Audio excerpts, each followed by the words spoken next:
Hey, kids, how would you like to hear this on the screen instead of the great show you came to see? That's what you sound like. Honest.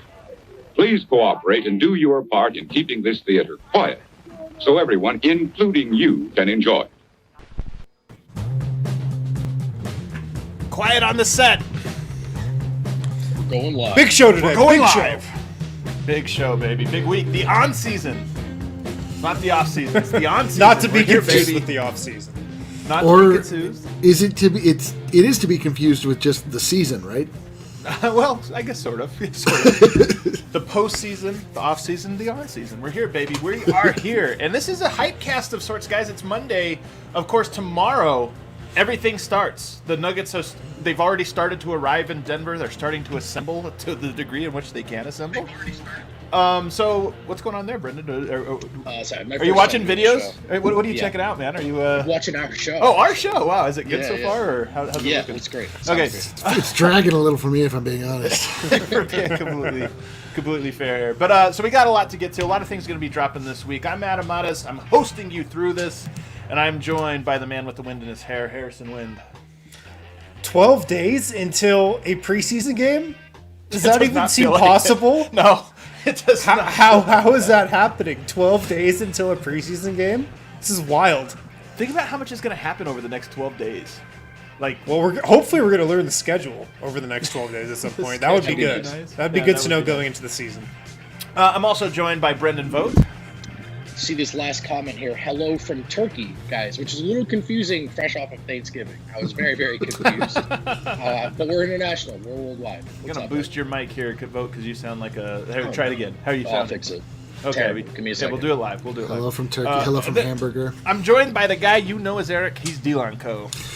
What's up, everybody? Don't you feel like we should get a 3 or 4 day summer league or something? Like, aren't we owed a summer league at some point? Like, You're telling me, man. You're I have telling a feeling me. the first couple weeks of the season are going to feel like summer league. So, well, I mean, like, I want to see RJ Hampton get big minutes, and I want to see, I want to see the absurdity of summer league that get to play out that we're not going to get. It's not fair. it's true, and also like the preseason only being 3 games. I don't feel like we're gonna get the bowl, like the crazy end of bench guys. They need all 3 of those games to kind of like work out the kinks. I assume so. Well, I mean, the I guess the unlucky thing for, say, people like us that like to watch basketball, but the lucky thing for people that are competing in a league of basketball is that everybody's on the same terrible footing. So, yeah. You know what though? I'm excited. I want to watch it no matter what happens, whatever the circumstances. I'm still excited for it. The Nuggets jargon, of course, man. That's how I bring it. So, before we get started, we're going to talk about the schedule. Today's show is primarily going to be about the new additions. JaMychal Green, Zeke Nnaji. We talked a lot about RJ Hampton, but Campazzo. We're going to talk about Whittington and Isaiah Hartenstein, and maybe even Markus Howard. We didn't even have him on the list, but maybe we can add him to the list. But just a hype cast of sorts for those guys because they are new additions, and we've kind of just like, oh, they're guys. They're just a guy or whatever. But I think that there's a chance that 1 or 2 of those guys actually turns out to be more than that. There's a couple, I think, real prime candidates, and then a couple maybe more outside shots of that. So it'll be a hype cast to talk about the others. But before we get started, I want to tell you guys, we are doing a crazy sale. I don't do the business part of DNVR very much. I would say you especially don't do the business part. I would say you're sort of an anchor towards the business part. I really do weigh things down in that way. But you know what? I'm not the one who came up with 80% off of our merch shop. So I don't know how business works, guys, but No. I do feel like 80% off is not the profitable way to do business. Quick, take advantage of this offer before we realize this grave mistake that we've made. Get Yeah, in there no, quick. Texted Brandon. Yeah, move quick. Yeah, I mean, there are legitimately shirts in there for $5. Like, there are... I mean, granted, you have to be a fan of the Colorado Rockies, but all the same, if you just find yourself in a situation where you are shirtless, you need a shirt of some kind, any kind, and you don't mind being emblazoned with the Colorado Rockies, $5. Hey, man, I'm rocking some Rockies gear today. Dude, I love our Look at Rockies this, gear. baby. Only good Rockies moment. that's happened arguably since I've been here. Well, releasing that shirt, yeah. And then also, Nolan Arenado wins a Golden Glove every year, so you want to make sure that if he gets traded, you remember all the gloves he wore here. That's terrible. So anyway, head on over to our Cyber Monday sale, guys, because you're not going to want to miss out. Also, become a member. The deals right now for becoming a member are like you become a free member, basically. You get some shirts and you become a free member.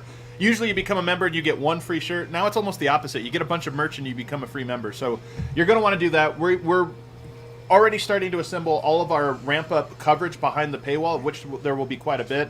And then also some of the podcast stuff may be moving behind the paywall. Not a lot. We'll still have primarily a lot of our stuff in front of the paywall for the podcast, but some of the stuff will be moving behind it, so you're going to want to subscribe now while it's basically free. Moving on, also the schedule. Producer Guy, do we have the schedule, the preseason schedule for the Nuggets? There, because that's come out. That's the one schedule. And look, Harrison Wind is reporting here. Harrison Wind of DNVR. We have a wind chime. I need to get a chime sound effect. You absolutely do. Walk us through it, Wind. We got 3 preseason games. Yeah, starting December 12th, Nuggets at Warriors. And I was kind of thinking about this. You know how the new ordinance came down in the Bay Area? Somebody's vacuum is on in the background. Somebody's little Monday morning cleaning there. Adam's giving the uncomfortable face to Adam putting his kids to work vacuuming the living room while he's working, probably. So I was thinking about this. The Nuggets go to Golden State to San Francisco to play on December 12th. Didn't they just have a new ordinance in the Bay Area where, like, you can't have huge gatherings? The 49ers can't even play there. Well, anyways, Nuggets are going to San Francisco for a game on the 12th, then hosting the Blazers. Nuggets always find a way to host the Blazers in the preseason, early in the season, on the 16th and the 18th. Usually twice. Well, this time, too. We've hit that quota. We've hit that quota here. Yeah. So there it is. 3 preseason games against the Warriors, Blazers twice. What is this? Like, what is it? The preseason is 3 games. There's no summer league. Don't get me wrong. I'm excited to watch basketball games again. But what is this? This is crazy. I mean, how important is the preseason to NBA players? I mean, obviously none of us are NBA players, so we can't answer. I think it's important to the guys that will be hyping up today. Like, it's important for guys that would never get on the court and you can mess around with. Chemistry and things in situations that you wouldn't normally because it actually means something and counts. So, it's gonna be fascinating, man. Because usually in a regular NBA offseason, you have a whole summer of an open gym period where guys are in and out. Yeah, maybe your star players aren't hanging around the gym all summer, but a ton of your role players are. Some of your starters are. What the Nuggets have. They have individual workouts right now just to kind of set the stage for these next couple weeks. Starting on Sunday the 6th, that's the first day they could actually have group workouts. So they will have a week, not even a week, 1, 2, 3, 4, 5, 6 days of group workouts before their first preseason game. So these preseason games are definitely going to take on more meaning this year. Definitely. You know what? Exciting. We're going to look to do a live second screen for the preseason game. So at least there'll be some fun stuff to look forward to. We're going to be chopping it up during those games. If you don't know, a second screen where basically you watch the game and then you can listen to us chat through the game and just kind of share our notes and whatever. Basically, you can hear me scream "Let's go" at the top of my lungs for the duration of a full game. I'm wondering if we should put D-Line in just a separite room with a separate camera. I just realized, am I invited? Do I get to be part of it? We'll see. Am I being presumptuous here? I have to, I'm told my mic has gotten lower now. Is this better? Yeah, you sound better. I think the vacuum, always it affected the mic setting. Sucked your voice down. Sucked my voice down. So, anyway, we should find out the season 2 this week, which I think is going to be crazy. The regular season schedule. It's so wild to me that we're entering a season and we don't know what the schedule is. Think about. I mean, the Nuggets. This is crazy for the Nuggets, but the Nuggets at least have a solidified pecking order. They have some concept of what their team looks like. Think about these teams that went through complete upheaval in the offseason. They have major new pieces come in. They're like, all right, we got 3 games to figure it out. Go. It's gonna be a mess. For a lot of which teams that the Pelicans. Phoenix might be one too with Chris Paul. I don't think they care, but the Thunder are going to be a mess. What an all-timer from Cade in a vacuum. Literally in a vacuum today, guys. I'm in Your living room is in a vacuum. What a Monday vibe. Wow. Yeah, total Monday vibe. I just pulled up and pull it up again, guys. One of the other things that I thought was really interesting to drop over the week, Grant Hughes over here at Bleacher Report. We have the worst signings of 2020. Who do we think is going to be on? Is it going to be Campazzo? Is it Whittington? Like, are there going to be a bunch of Nuggets on this list? Let's scroll down to the worst of the worst. Okay, Marcus. Yeah, that was a bad one. They overpaid. Oh, Jeremy Grant, number 4. Former Nuggets. It looks wow, wait, Jeremy Grant, number 4 out of the top 5 worst. Okay, let's keep going down. Oh, Malik Beasley, also another way massively overpaid. For Malik so we Beasley's had number 4, number 3. Mason Plumlee also. Wow. Yeah, that's about accurate. We've got That's the top about accurate. Gordon Hayward, so only beaten by the Charlotte Hornets here. We got that top 5 on lock. We got that top 5. Well, so here's the thing. The reason I bring this up, I think the people that are most critical of the Nuggets' offseason, obviously losing Jeremy Grant was like reason number 1. I think people were so negative. Even us, I think our instant reactions probably a little hotter than our next day reactions and so on and so forth. But to me, this signifies 2 things. Number 1, even the Malik Beasley signing, if we go back to that trade or what have you, Malik Beasley was clearly in line to get paid more than Denver was willing to pay, should pay, or ought to pay for him. Jeremy Grant goes on and signs for a whole bunch of money, and then even Mason Plumlee, who everybody complained about for years, goes on and does this. I think 2 things. 1, Denver, I think you can recontextualize their offseason and say they didn't overpay these guys. I mean, Denver could have actually been on this list for both Beasley. Maybe Denver could have owned 3 of the top 5 worst signings had they kept these guys. And then number 2, there might be something too, and I've always thought this about Denver, and this is maybe the new phase for Tim Connelly. I wonder if there's something to guys becoming overrated in Denver, role players becoming overrated because their core guys are so good, primarily Nikola Jokic and Jamal Murray. And I wonder if that just sets up a situation where Denver can have maybe start to pivot and say, they're really going to like our guys that are maybe a little bit more replaceable. What do you think about those 2 ideas, Wind? I think you're spot on about the fact that some guys in Denver, the fact that they play next to Nikola Jokic and just spend so much time on the floor with him, that could overrate them a little bit. And I even said this last week going back to Jeremy Grant, but life's going to come at him awfully fast in Detroit, man. Life is going to come at him fast, not playing with Nikola Jokic and Jamal Murray. He wants that. Like, I applaud him for wanting that for sure, but he's going to find out that basketball is a little tougher without those guys. Also, I know Jeremy Grant is a starter level player, but I just can't get over the Pistons committing $85 million over the next 3 years to the Nuggets' backup front court. Yeah, I know. That's just hilarious when you think about. And a final thing, this is why the Eastern Conference is the Eastern Conference, you guys. It's so true. It's so $85 million over the next 3 years to Jeremy Grant and Mason Plumlee. $30+ million for these next 4 years to Gordon Hayward. Davis Bertans, what are we doing? What are these Eastern Conference teams doing, man? They're ruining it for everybody. This is why the Eastern Conference is the way it is. Yeah. Like the Jeremy Grant signing, if you actually read the article, I mean, it basically says that it's only an overpay because of, like you're saying, the situation he's going into. It mentioned had the Nuggets re-signed him, they wouldn't have considered it a bad signing. Oh, see, I strongly disagree with that take. Really? Well, it's just at least in the Nuggets system, he was proven to be a piece that was complementary. And going to Detroit, you're starting over from scratch, and he's ultimately being paid like he's going to be an offensive starter in that he starts up the things that happen on offense. So that absolutely remains to be seen what Jeremy's able to do. But I think this says a lot about, we were talking about this last night, just the idea that there are now I feel like the league in general is starting to recognize Tim Connelly and his ability to scout talent. And I think there might be a concept of Tim guys throughout the league. You'll pay to get Tim guys. So we should mention this hasn't worked with everybody. I mean, Trey Lyles, we thought maybe that would happen. It did not. I mean, he kind of lost value. Although it's not like he's picked that up in San Antonio. So there have been other guys that have come through, and that wasn't the case. Yeah, but it's just and it's I don't know. what more to attribute it to, if it's a Jokic and Murray thing, or if it's Tim Connolly thing. Like, but it is. I mean, it's interesting. Like the fact that we just keep drafting such good players and acquiring such good players that even when they leave our confines, they then get the glow up somewhere else. So.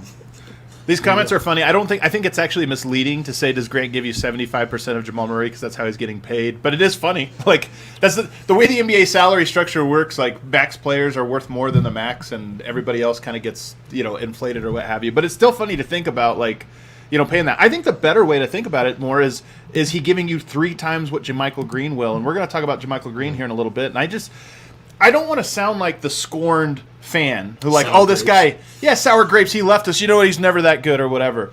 But I'm telling you, man, the more I get removed from this, and maybe I'll eat crow, and if I'm wrong, I'll obviously I'll admit I'm wrong on the show, but the more we get removed from his departure, the more I'm just like, I don't know if it is a big deal. Like, it can become one, certainly. Like, Michael Porter gets hurt or whatever, I mean, then Denver's kind of screwed, but maybe that was true all along. And so they're a little bit more volatile, but part of me just looks at it and goes, I don't know, man. Like, that might actually be JaMychal Green might be better in most configurations than Jerami Grant was for Denver in most configurations. Not all, but in most. So, I don't know. The more I get moved on from that, the more I'm like, this is nothing to me. I think the door is definitely open for them to be an even better regular season team now. I mean, Green arguably fits better as a Millsap approximate defensively. Remember, Grant wasn't starting or playing particularly well during the regular season. And of course, this opens up the path to more minutes for MPJ. So, yes, there's a world in which the Nuggets, 72? What are they doing? 70 games later, they look 72. Yeah, even better. They're saying even better, allegedly.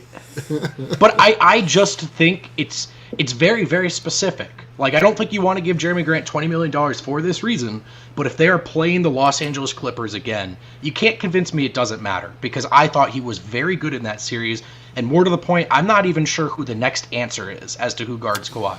Well, we might talk about that in the next segment here as we get into some of the other guys, because there are some guys on the horizon, are on the team, joining the team that we don't know a lot about that maybe can fill that role, but I don't know. I think it's really meaningful, though, that Denver, I mean, even with Malik Beasley, he was always, in my opinion, going to be that guy where, look, he wasn't great defensively. He had some questions, it feels weird to say now because those questions have become so obvious, but he had some off-court things that behind the scenes we all were concerned about, and they've really blown up in a way I didn't even expect. So he wasn't maybe a perfect culture fit. He wasn't a great two-way player. He was an elite shooter and a great athlete, and he was super dynamic. But even him, it's like if Denver's hopes were pinned to Malik Beasley right now, I think you would feel a little bit more tumultuous. Like as tumultuous as you feel with, say, a Michael Porter, only not nearly as good. Like, right. The risks seem the same, but the reward isn't as high. So mainly just not nearly as tall. I do think it's worth noting that if the Nuggets followed the advice of some of the local critics, those are 3 contracts or at least 2 contracts they would have signed, right? 2 contracts. So, Plumlee, I don't think. Yeah, we could probably. For Plumlee. They can't lose it. Poor Plumlee. I know, poor Plumlee. He's a punching bag, and he's like a really great dude and a good player. And by the way, actually, he can be a punching bag. He's making so much 55 money. Over 6 years to play backup center. He's doing fine. I'd let him turn me into a punching bag for you can punch me all you want. It was like literal punches. Let's take our first break. When we come back, though, we're going to start our conversation about all these other guys, these new faces, and let's kind of get hype. A hype cast. Let's get hype cast about them. But first, Harrison, take us into our first break. Let's get hyped about the Cyber Monday sale going on at thednvr.com. You can't not be hyped. Pull up the graphic, guy, if you can. That tweet we just put out, because it's got all the hoodies, like the brand new hoodies, which I up to 80% off the entire store. If you spend $75 pre-tax, we will also give you a $15 gift card that you can apply starting Tuesday, December 1st to the DNVR Locker. So, awesome deals going on. The hoodies, they're fire. They were running off the rack like crazy. Everybody was getting these hoodies over the weekend. So, pick some up before they sell out. I don't know if they're going to sell out. Like, at this pace, they might. So, I would get on this quick. I think they already sold out one time. I think we've upped the order more than one time. The thing about all of this stuff is that the cool thing about, if just getting any kind of piece of DNVR gear is that when you like see people in the street wearing the same thing, like they're cool. Like you can like immediately, you could be like, yo, that person's that's like a cool person. Like we were talking about the hoodies are essentially going to become sort of the de facto uniform for all of the DNVR army out there. So, I mean, there's nothing better than just like looking, being like, oh, cool, there's a member over there. Like those are like it's as though you ran into somebody in the bar in real life. You can just kind of talk to them. So.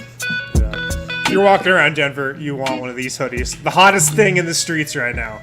Many people are saying. Hoodies. Many people are saying. Yeah, people are talking about these hoodies. People are talking. So yeah, make sure to take advantage of that, guys. Today, Cyber Monday. Also, make sure to sign up for the DNVR 4 Country Club on WGT. We play tournaments in WGT on every weekend. Okay, here it is. Some of us here are members of the Under 300 Club in the Close to the Pin Challenge. Others aren't. You can probably tell based on the reaction who is and who isn't. I was 307. I was so close. It made me so mad. I'm all in on this idea of the sub 300 club being maybe like we'll do yeah. I mean, it is close to the pin. Maybe we'll do a horseshoes or hand grenades. So for you, so you can talk about how you were so close to breaking 300. I was at 271. I was the top member here, I believe, in the chat. Oh, wow.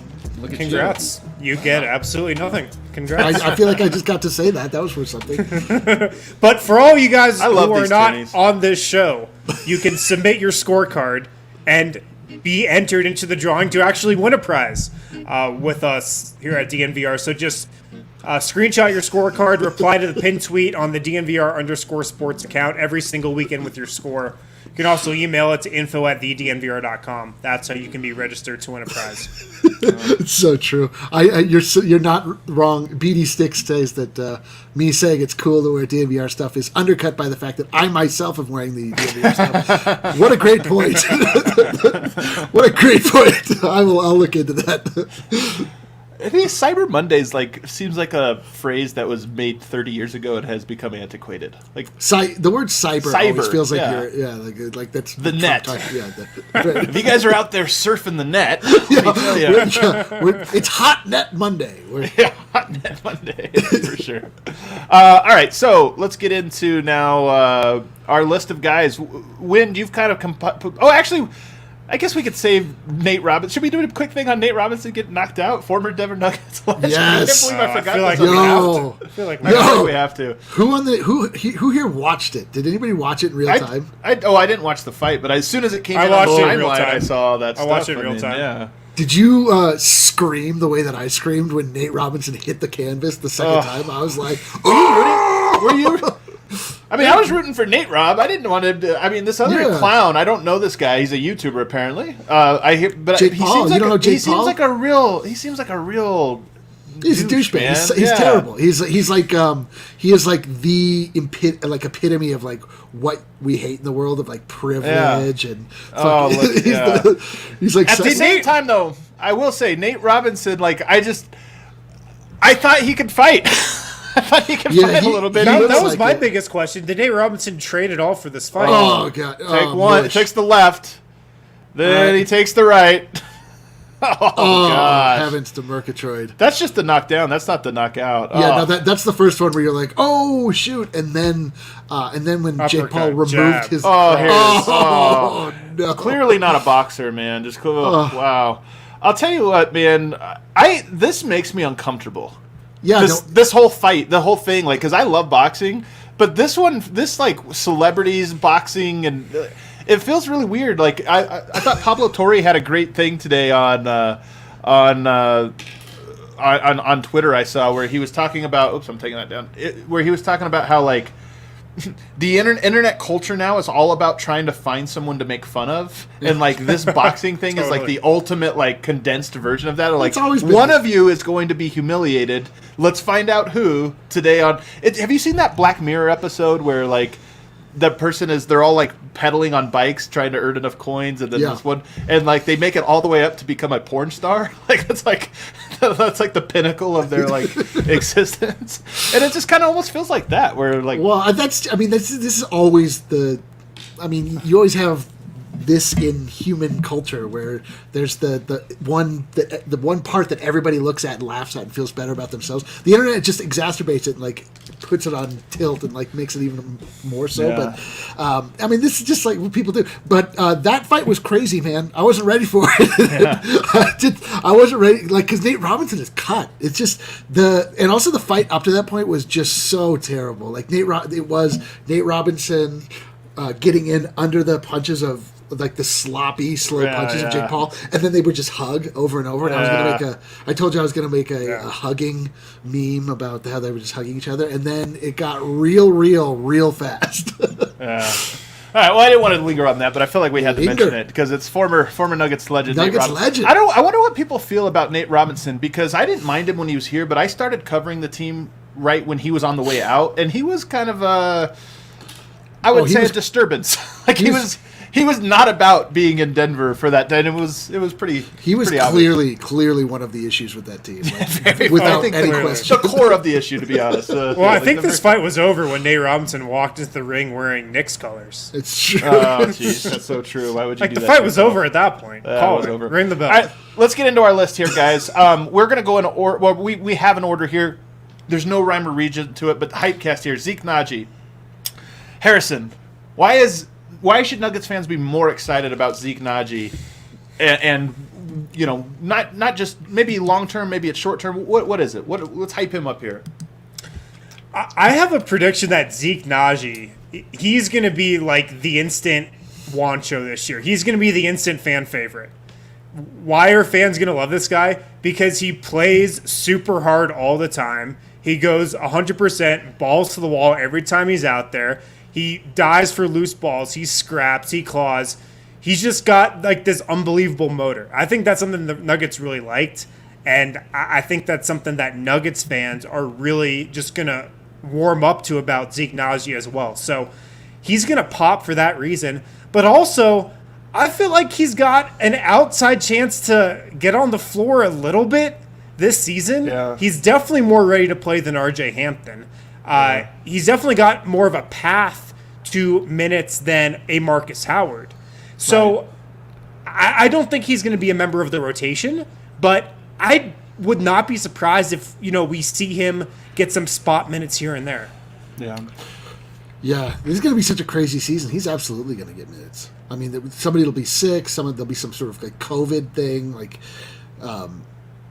we're absolutely going to see him on the floor. I mean, he's got, if not a full, at least a 3/4 NBA body. Like he's I'm going to push back on that. I think he has an NBA body. I'm watching him here, and he looks really thick. I mean, clearly thicker than all these college Yeah, dudes. I just and feel they like say he's he gonna added grow 20 more. pounds, though. Yeah. That's what I'm saying. Since this, he added 20 pounds while he was on a vegan diet. Like that's incredible in its own right. Yeah, he does have, I think. I'm reminded of a couple training camps back in San Diego, Harrison. Do you remember Jokic raving about Big Tom Welsh, how much he loved him? Big Tom. The reason he liked him, and look, Big Tom didn't turn out to be a player, but the reason he liked him is because Big Tom, totally understood his role and was there to just, be the hardest worker, right? And put his head down, didn't act like he knew better, didn't act like, hey, you guys have to, I have some skills too, let me shine. He was just like, hey, man, what does the team need? I'm just going to put my head down and do it. And I kind of get that vibe, I really get that vibe from Zeke Nnaji that, is he skilled? Yeah, he's more skilled than Big Tom, but he isn't coming here to flash his skills. He's coming here to do whatever it is they need, and that's the foundation. The skills will shine later. I'm really interested in his mid-range shot. It's like he's going to be a good shooter. I have a a lot of confidence that he's going to be a very good shooter at the NBA level. Very good. What skill set do you think will we see if he does play this year? Because I don't know that his jumper is going to be it. It's going to be his perimeter kind of defense, right? I think. I'm going to go with just offensive rebounding and just motor around the glass. Every time he's on the floor, he's going to be the fifth option. So he's just going to be crashing the glass hard. And I think can be really aggressive and really effective in that way. Yeah. And that's exactly what I think too. It's going to be the motor. It's going to be this. He's so fast down the court and he sprints. As soon as that rebound's secured, he just starts running. So I think it'll be that. It'll be sealing guys. Jokic is so good at interior passing. These are the passes that are 5 feet away like where he catches it right outside the restricted area and passes it to somebody inside the restricted area who has a wide open dunk. I think Zeke's going to be a guy that just is constantly sealing his man and fighting for position. And if he does get to play with Jokic, I think Jokic will really enjoy that. So even in training camp, I think Jokic might enjoy that aspect of his game. So yeah, definitely. I'm so intrigued with him on the defensive end. Like after that clip that Wynn posted on draft night, of just watching him making intelligent switches and keeping the perimeter sealed, so nobody was able to even get any sort of penetration. It was really impressive. So I don't know if that'll translate or not, but just the idea that we have like a really high motor defensive big is enticing. I'm telling you, I also think he's going to be a first-team all-towel waiver. And I know that sounds like an insult, but I mean it as a compliment. Like, Juancho has been this guy. Monte Morris is this guy. Like, having that guy on the bench that's just always at 100 is a key for it. Jared Dudley's had a 14-year career just by doing that. Really, half of it just been doing that. So I got to say that he's got to get this hairstyle back if he's going to be like he's going to be able to whip it around from the bench. Like he needs it. It's basically like a built-in pom pom. It's incredible. So I've heard the Channing Frye comp a lot, and we heard it again from his trainer. There was a piece by, I believe, is Sean Keeler in the from the Denver Post. Really good sort of feature on Zeke. And the comp that I've heard, even in pre-draft, was Channing Frye. I don't see that one as much, in part because Zeke looks to me much more like a bruiser than a Channing Frye. Channing Frye always more of a finesse guy. I mean, he had the shot, and I think that's where this comp is coming from, and also the height. So also the fact that both Arizona. Right. That's, if we're being honest, that's where the main comp is coming from. But like, if I look at this dude, I'm like, he's just much more of a he's always running to get contact with people, and I think that's where it breaks down. And what's interesting is his trainer says, and I think this is a little crazy, but according to this Denver Post report, compared him to Kevin Garnett, another guy who had worked out with the same trainer, had worked out with Kevin Garnett, had also worked out with Zeke Nnaji, and said that he thinks that defensively that's what he's going to be because he's such a tenacious defender. You know how Kevin Garnett was always trying to go at people, not defensively, not just kind of react to them. And I wonder if, look, man, I don't see that in what limited things I've seen from him, but he does seem to have the same mentality of like, hey, I'm here to like be a complete pest. Well, totally. Hey, and another thing that I think could make him a really just hot name during training camp, he's a communicator on the court. Like, he talks a lot defensively. Yeah. And that's also another thing that everybody was talking up Big Tom about. Thomas Welsh came into the Nuggets roster, and Michael Malone anointed him the Nuggets' best communicator on defense on the first day of training camp. And we're all like, what? Like, this two-way player, 50-some-odd pick is the Nuggets' best communicator? Like, Zeke Nnaji has that as well. Yeah. Big Tom did not have a single fast twitch muscle fiber in his body. That was his downfall. Very slow twitch. Very slow twitch player. I didn't know you could use the word twitch. It really wasn't any twitching going on. Vote, I hate to bring you back on as we slander Tom Welsh, man. Yeah. That's why we brought you back on. Do you have any do you think who's going to be the new Tom? I mean, we have Vlatko still. He's still your boy, but I think this Zeke comp is really, really good. I think Zeke's going to have more to offer in the NBA than Tom Welsh did, but this guy's going to ingratiate and endear himself with the fan base and his teammates, I think, pretty quickly. I comped him too. This sounds like an insult. I mean it as a compliment. Like, he kind of reminds me of a golden retriever a little bit. Like, throw the ball and he's down to run. Wait a minute, player. He was like, where's he going to go here? What player? No, it's Air Bud. He's talking about Air Bud. But he's like eager. He's Air eager. Bud. Okay. I'm serious though. Like, he's like, you tell me where to run and I'll do it, coach. Let's play ball. And I think that's a good quality for a guy who's going to be on the end of the bench to start his career. Do you think a shoot also with his mouth or? Possibly. All right, so the next guy we have a lot on of Air Bud tendencies. We have to keep it on our list. I'm excited for Zeke Nnaji. I feel like we haven't hyped him enough, so hopefully we provide a little hype. I still don't think he's going to be a major factor this season, other than, as Eric mentioned, injuries, COVID, whatever, or just general rest. But I do think that he's a name that we're going to hear this week because he has the things that you hear about in training camp: hard work, hustle, put his head down, do his job, good attitude. So I think we're going to hear his name a lot this week. The next guy, we have really not hyped this guy, and for good reason. This is a boomer bust one. Isaiah Hartenstein. almost of all the players that have joined, outside of Markus Howard, who's like nobody's talked about because he's a two-way player, but of all the guys, man, Isaiah Hartenstein might actually be the backup center. I think there's a real chance that he is one of the 8 best players on the Nuggets roster this season, and we have barely even mentioned him. Now, there's a chance that he's not that, right? Isaiah Hartenstein, 22 years old. He's 1 month older than Michael Porter Jr. Think about how much we are projecting on Michael Porter to get better, because we're like, oh, but he's through that rookie season. He's going to be this or that. Hartenstein is a guy that, in all of the advanced metrics, shines. 16 points, 10 rebound average in the G League, which is, if you were getting a 22-year-old who put up 16 and 10 with his efficiency, by the way, like extremely high efficiency, true shooting percentage. If you got that guy out of college, you'd be like, man, this guy really put up numbers. He did that in the G League, which I think is a better league. So there's part of me that thinks, man, Hartenstein might be a Will Barton type find where he just, for circumstances beyond his control, kind of fell and didn't get an opportunity in his previous stop in Houston. But maybe he's actually a diamond in the rough here. Am I being crazy on this, Harrison? Probably not. The G League stats are something else. And my philosophy with the G League is if you don't dominate, you're probably not any good. And he dominated the G League. You go look at his stats. He was the 2019 Finals MVP. 2019 Finals MVP in the G League, and he also had some really good games against the Nuggets when he did play, as we're seeing here. So that's also kind of notable. I was thinking about this. Mason Plumlee averaged like 17 minutes a game with Denver last year. That's a lot. And knowing Mike Malone, I don't think the Nuggets are going to suddenly stop playing a backup center. So I think he's going to play. I think he's going to be a member of the rotation on a night-to-night basis. And look, he's a fine backup center. I really do believe that. I mean, no one wanted them to make a big splash with the backup center move, right? Right. Especially after the Mason Plumlee contract. Yeah, find someone as cheap as possible. To Wynn's point, I don't think they could have done a much better job. Like, Hartenstein probably can play, and he couldn't have come much cheaper. And there actually is a little bit of upside there.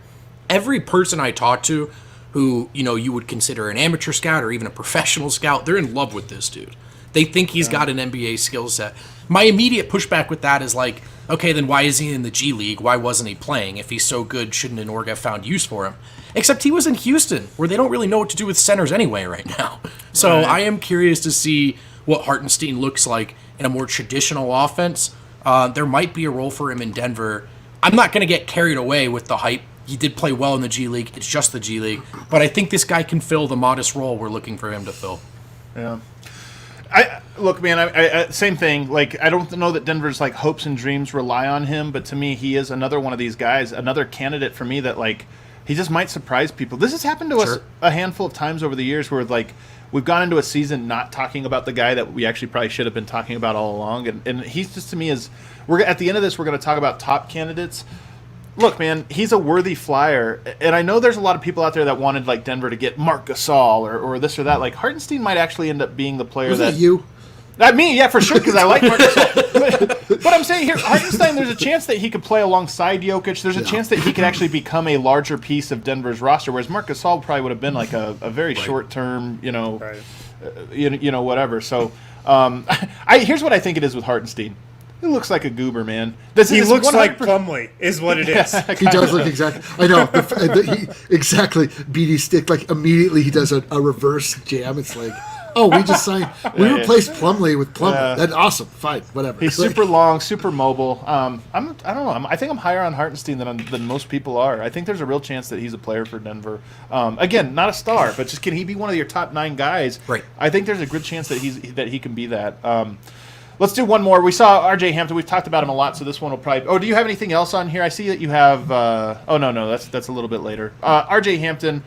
So the number one thing for me to get hyped about R.J. Hampton, because I think he's the clearest candidate of all the guys outside of Markus Howard to not play this year or to play extremely sparing minutes, and I think that's fine. In fact, I think in many ways that's probably better for him.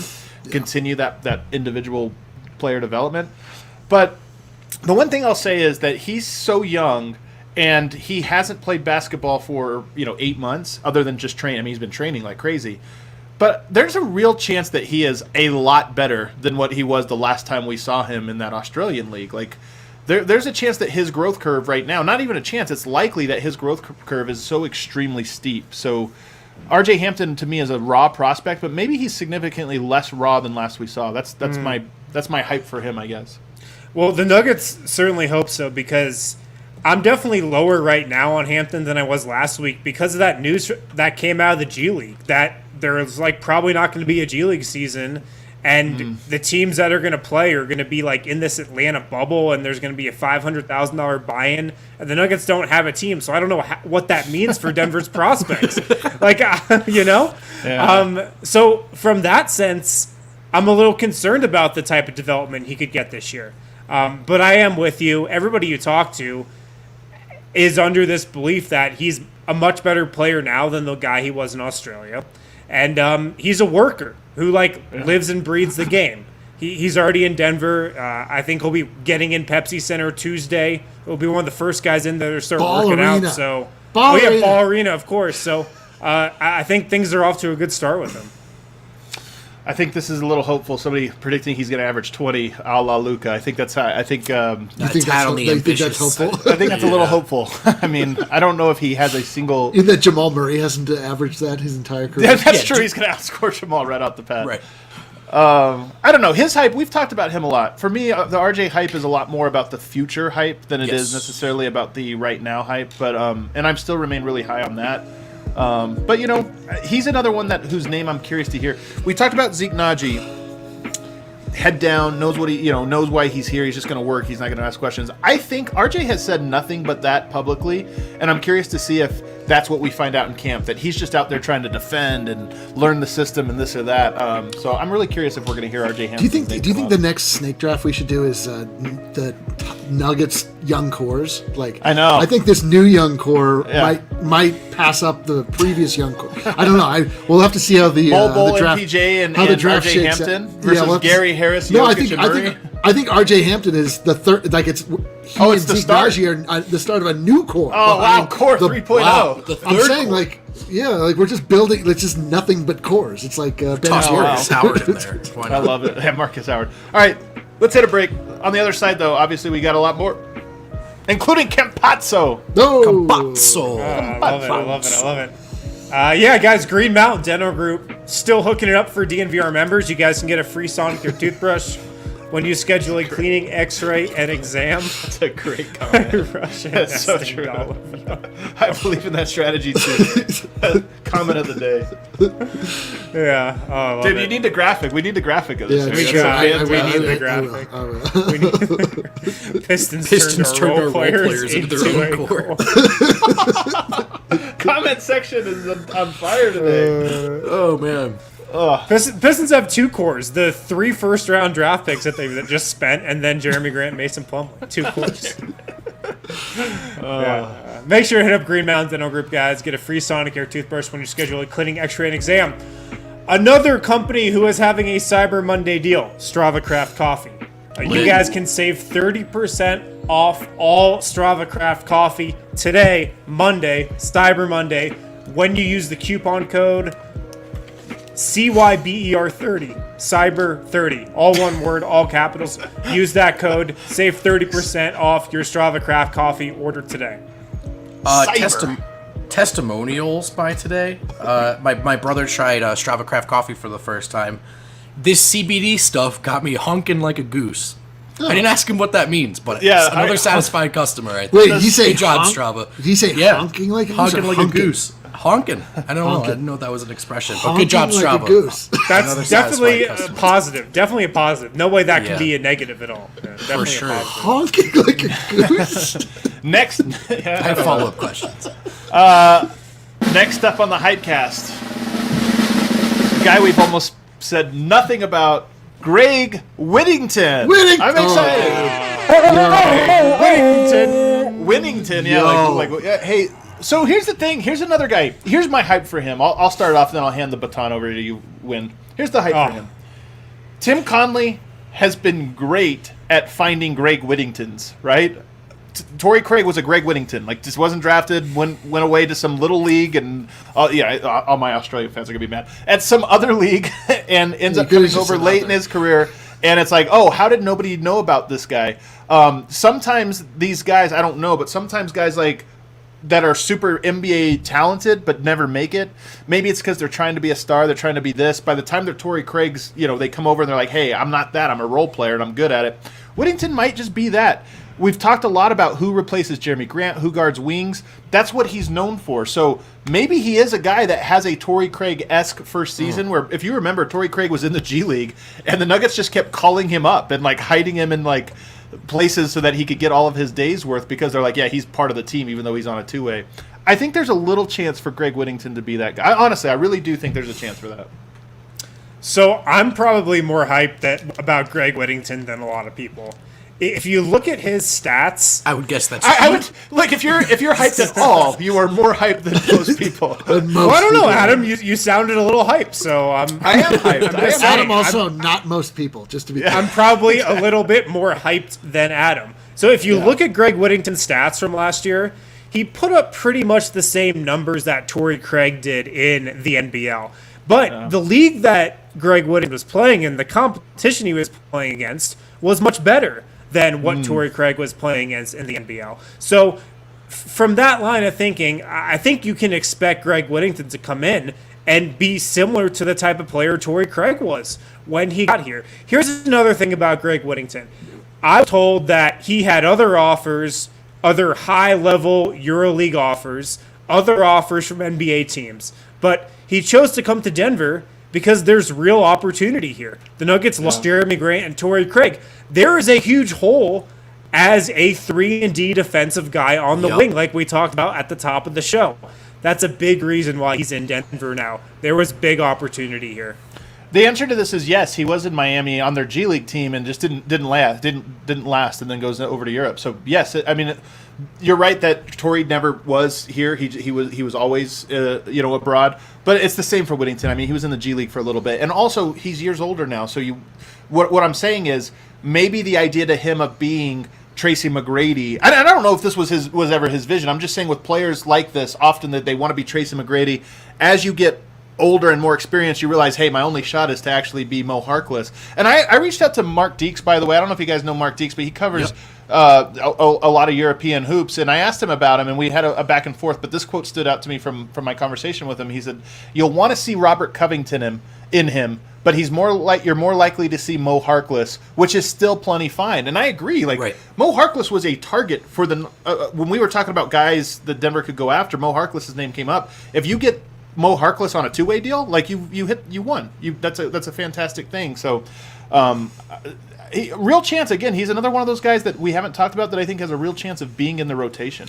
I absolutely want to see Rocco in him. Like he looks like his body type and his maybe it's the hair. I always look at hair. Yeah, it is actually the hair. Maybe that's all. He also looks just like Keita Bates-Diop, guys. If we're being completely honest, he looks exactly like KDB. Dude. I never saw KDB do this one though.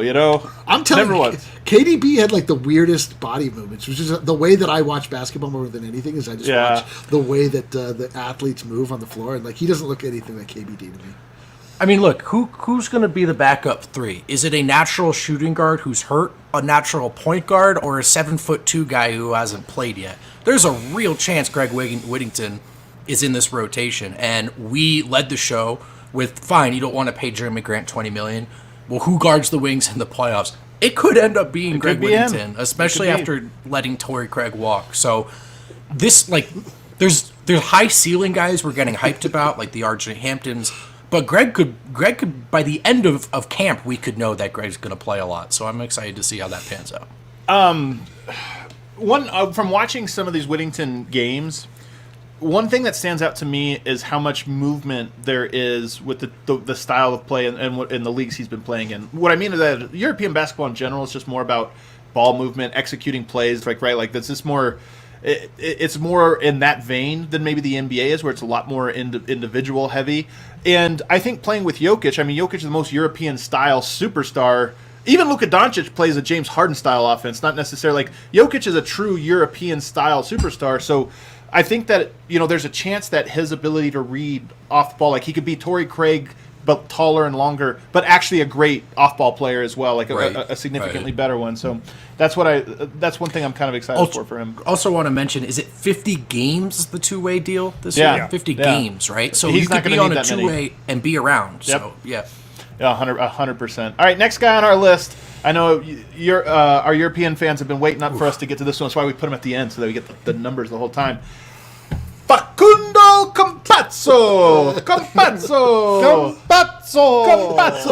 Matt Moore, by the way, my colleague at Locked On Nuggets, making fun of me left and right for being excited about Campazzo. Not going to apologize. I'm excited about this dude. Can I read you this list?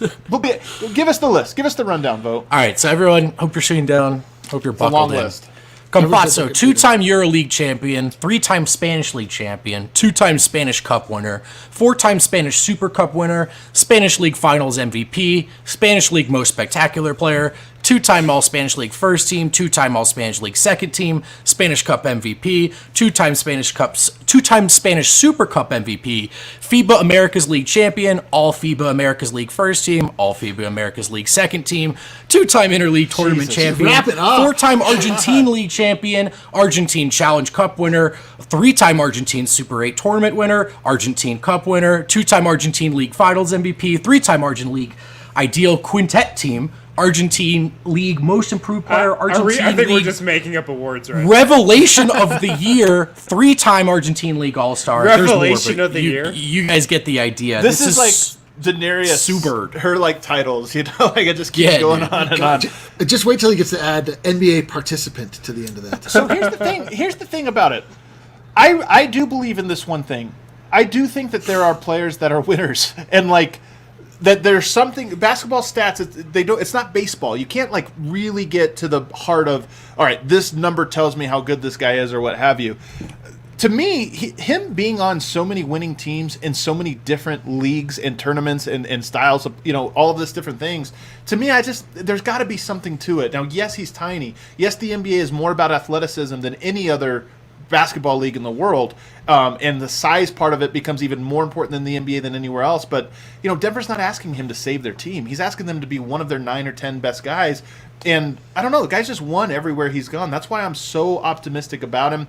And also him choosing Denver, like he's a point guard that knows the game as well as anyone. He sees the court as well as anyone. And he was like, Denver, that's where I belong. It's like almost like he self-scouted himself and was like, hey, I know where I can make this work. So I'm high on his ability to be one of the top 9 guys.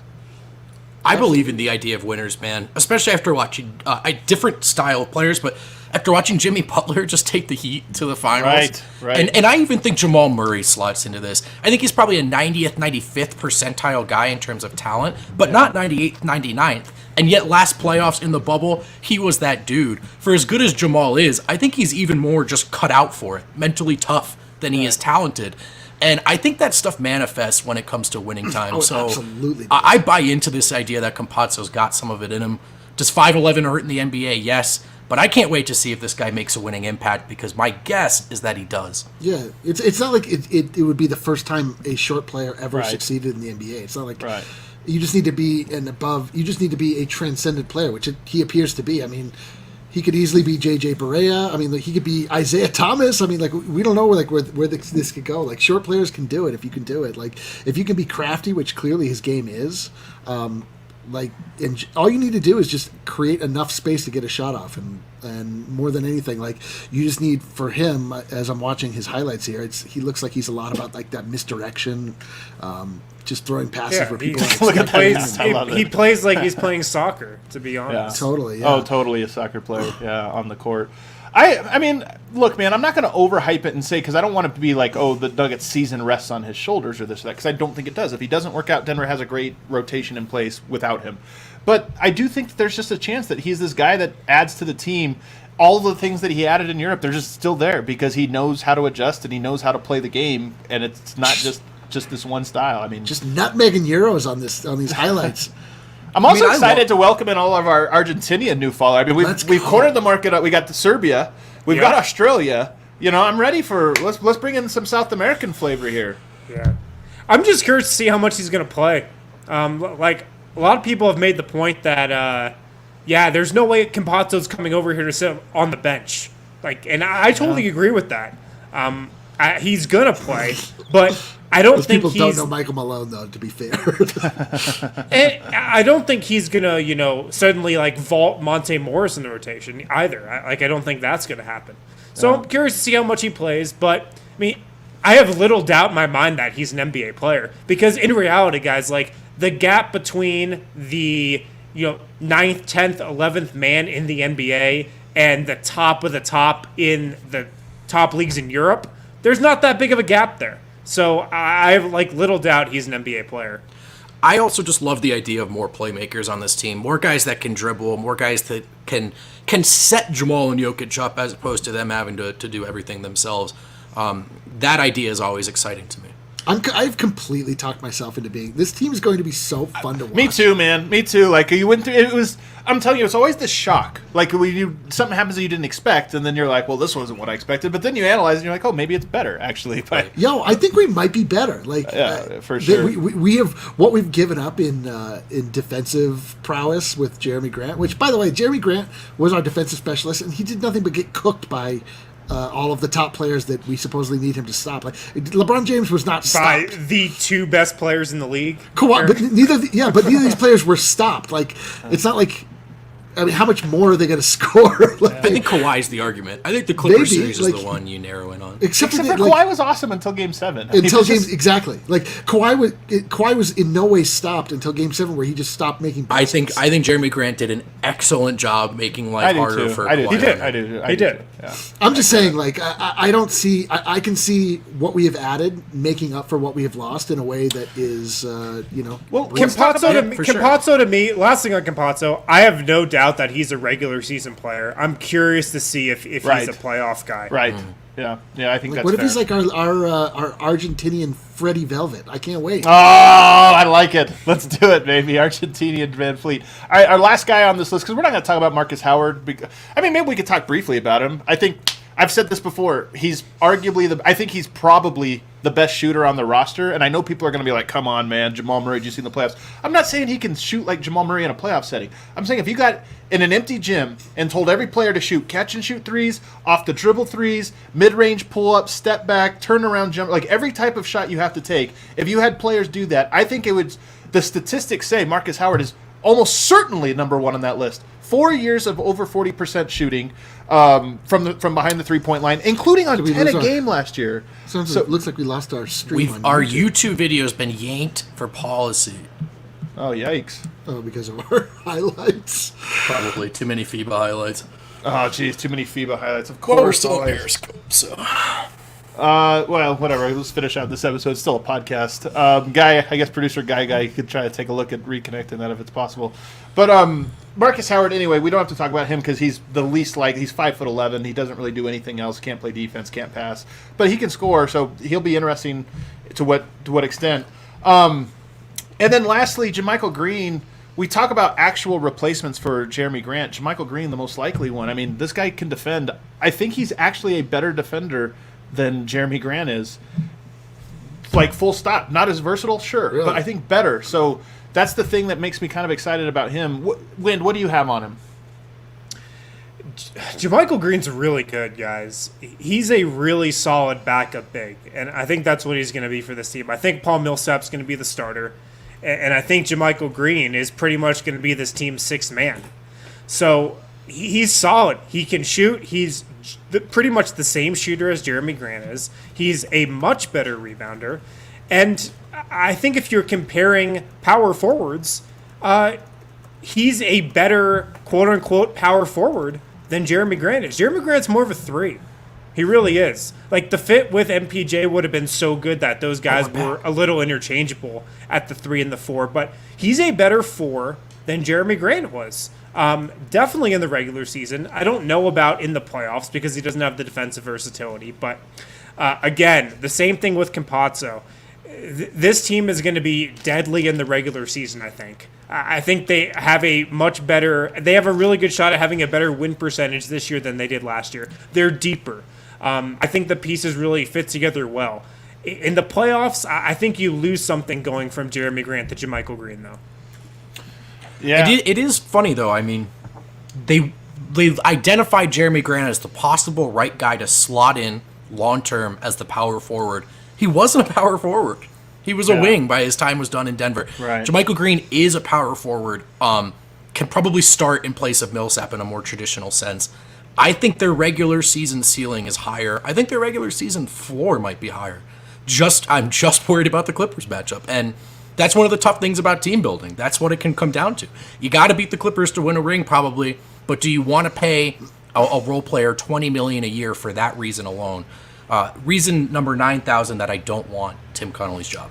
Yeah, I mean, the other thing is that JaMychal Green was money behind the 3-point line against us. Right. I remember many times him drilling like just painful 3-pointers, and I also remember Jeremy Grant missing a lot of wide open 3-pointers. So, does that change? Like, I don't know. Like, I have absolutely, as I've mentioned more than one time, I've completely talked myself into these changes that the Nuggets have made. Yeah. Like, I can see them working. Like, whether or not that's the case or not, like, I can just philosophically imagine how these pieces all fall into place. And JaMychal Green is a name that I'd heard connected to the Nuggets for years and years and years.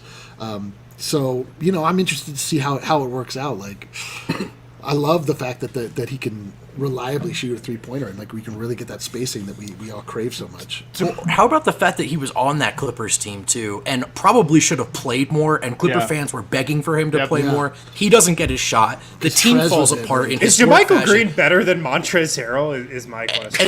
He might be, and then he posts on IG. He was in that series for sure. They should have played him more in that series. Yes, they should have. And then he posts on IG. I love this. Still not sure how we lost that one. I can't wait to ask him about it in 3 months. I really do, because I have a feeling he's going to have a good answer about, well, now that I'm close to these dudes, I know now why. that I feel what an won. actual team it feels like to be around, not just a bunch of guys.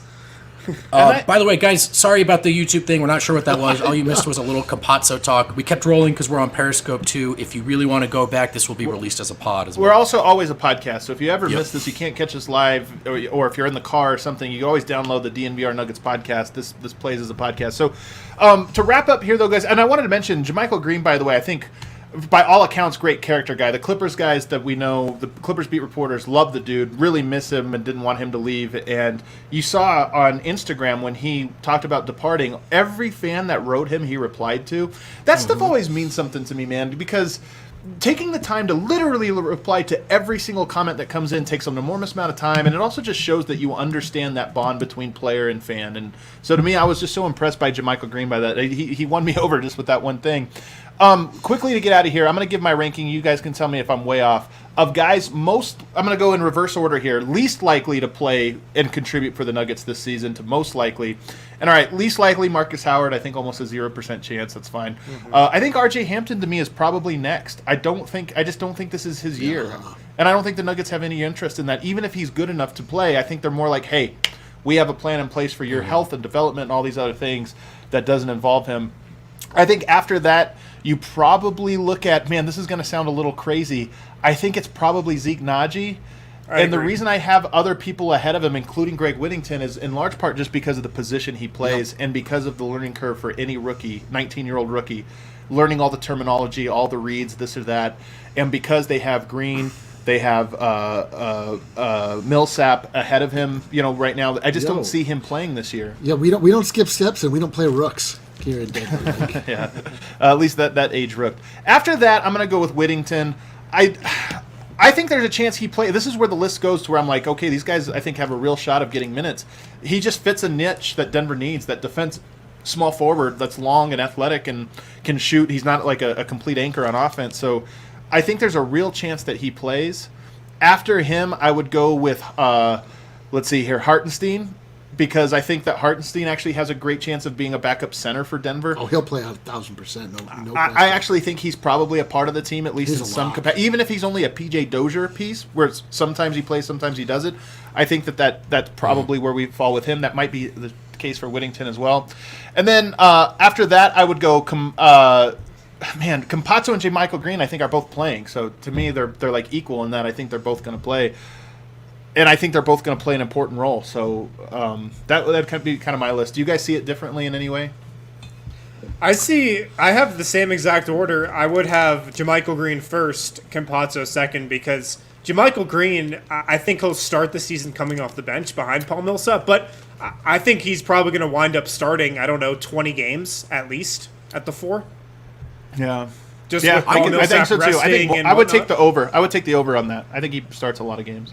I'm not convinced he doesn't start this season. We'll see how Camp goes at the 4. I think it's possible.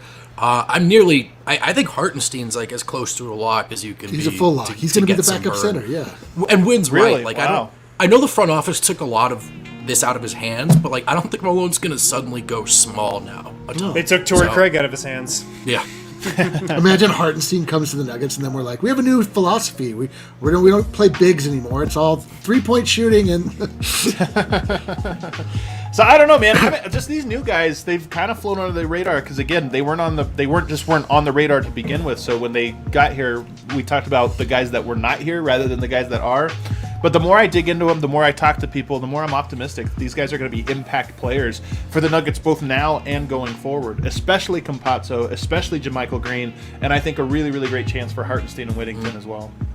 Yeah, the Nuggets made a lot more changes to their team than I realized until all the dust had settled. I mean, we made a lot of moves. They just weren't like the top line move that everyone was craving. It was a busy offseason. offseason. I like people in here talking about Vlatko and where's he at. I mean, Vlatko I think has always been a guy that, maybe, I don't know, he's jacked now, so maybe he does sneak into the rotation, but he's not, for one, he's not a newcomer, so he doesn't fit this list. But two, I don't know. It's hard to imagine where he gets slot in because I think he's a power forward too, but I don't. You think Malone took him into his office and he's like, listen, man, until you get abs, we can't play you. You need abs. I'm sorry. There's just no two ways about it. He just was doing crunches. I'm so curious to see what Vlatko looks like. Some of the photo, like every time we see him, he's bigger.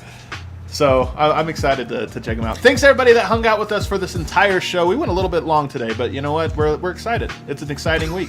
We had a lot to talk about, but we're going to be back again all week. If you don't know, hit the subscribe button, hit the like button, leave a comment that helps the algorithm find new Nuggets fans. Let us know where you're watching from. We always like to find out where all of our audience is. I saw some people chiming in today from Samoa, from Ghana. I saw earlier. So let us know where you're tuning in from. Shout out Ghana. And then don't forget to check out Cyber Monday over at thednvr.com, the locker over there. We have all kinds of great merch. Subscribe to the podcast. We'll see everybody next time. Peace. You guys hear that? People comment on this song. They love it. Very soothing. It is soothing. I'm soothed. I'm soothed.